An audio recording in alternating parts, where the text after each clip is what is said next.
Baik, teman-teman, Assalamualaikum warahmatullahi wabarakatuh. Hari ini kita sedang melakukan pemeriksaan terhadap form A yang teman-teman kirim berdasarkan hasil pengawasan tahapan pembentukan badan ad hoc panitia pemungutan suara di tingkat KPU Kabupaten Pandeglang. Nah, yang sudah masuk ke kita ada beberapa kecamatan yaitu Angsana, Mekarjaya, Keroncong. Nah, ini kami akan coba ulas, bukan untuk mendiskreditkan hasil form A teman-teman. Ini hanya untuk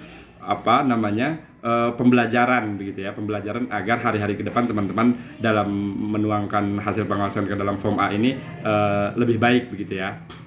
Nah, pertama ini form A, penomoran ya, diatur saja penomorannya. Yang kedua, tahapan yang diawasi. Tahapannya betul memang pembentukan badan ad hoc, tapi harusnya agak lebih diperjelas. Badan ad hoc itu ada PPK, ada PPS, ada KPPS. Nah, ini juga perlu dicantumkan begitu ya. Pembentukan badan ad hoc apa? Pembentukan badan ad hoc panitia pemungutan suara PPS misalkan dalam kurungnya.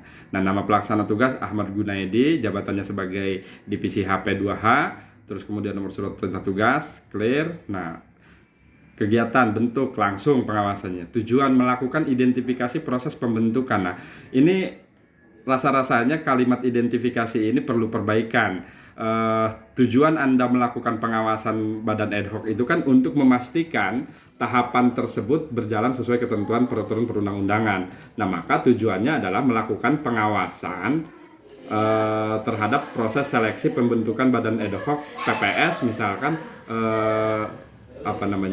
yang saya sampaikan tadi di awal, sesuai dengan ketentuan peraturan perundang-undangan gitu ya, melakukan pengawasan seleksi anggota PPS agar sesuai ketentuan peraturan perundang-undangan. Oh ya, ini ada di bawah ya, badan ad hoc dalam kurung PPS gitu ya. Oke.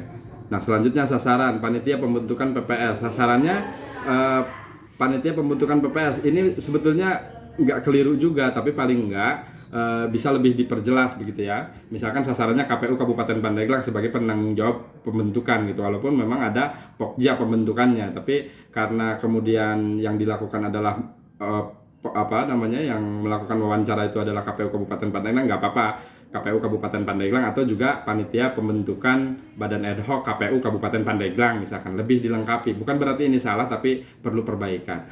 Waktu dan tempat Minggu 15 Januari di Kecamatan Picung. Secara keseluruhan memang ini tidak keliru, tapi perhatikan juga soal huruf besar huruf kecil agar dibacanya menarik gitu. Ini minggunya kapital semua. Terus kemudian Januarinya J-nya nggak besar gitu ya. Di Kecamatan Picung K-nya nggak besar. Di Kecamatan Picung itu lokasinya di mana?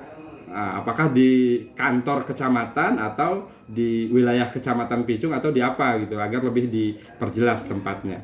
Dan selanjutnya di uraian singkat hasil pengawasan pada hari Minggu lagi-lagi soal huruf kapital ininya kurang rapi begitu ya, agar mohon diperbaiki. Secara narasi memang tidak ada persoalan. Hari Minggu tanggal 15 Januari 2023 seperti tanggal ini misalkan ya, tanggalnya TGL begini kan agak kurang kurang pas saja gitu. Lebih baik ditulis saja Minggu 15 Januari, nggak usah pakai TGL, atau mau pakai tanggal tulis secara lengkap. Divisi PHL kan ini nggak cocok dengan ini. Di sininya HP2H, di sininya kemudian divisi PHL. Sementara divisi PHL itu kan sekarang sudah tidak ada, maka dilengkapi lagi. Atau mungkin pada hari Minggu 15 Januari 2023 Panwaslu Kecamatan Angsana melalui koordinator divisi P2H. Nah, itu kan lebih enak dibacanya gitu ya teman-teman. Telah melakukan pengawasan pada tahap tes wawancara pembentukan badan ad hoc di Kecamatan Picung. Nah, tes wawancara pembentukan badan ad hoc panitia pemungutan suara lebih lengkapnya dalam kurung PPS di Kecamatan Picung. Nah, dimulai pada pukul 8 sampai 11.30. Oke, clear, nggak apa-apa. Wawancara dimulai dari jam 8. Setiap peserta PPS tes wawancara diambil 1 orang dari setiap desa.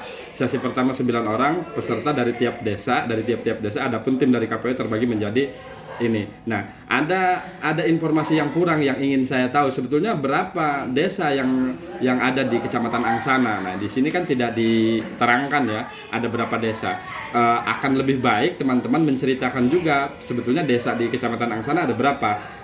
Wawancara dimulai dari pukul 8.00 waktu Indonesia Barat. Dari misalkan 10 desa, dari 10 desa sekecamatan Angsana, peserta dari setiap desa diambil satu orang misalkan, terus atau dari 9 desa ya, berarti kalau diambil satu-satu berarti 9 desa kira-kira begitu ya.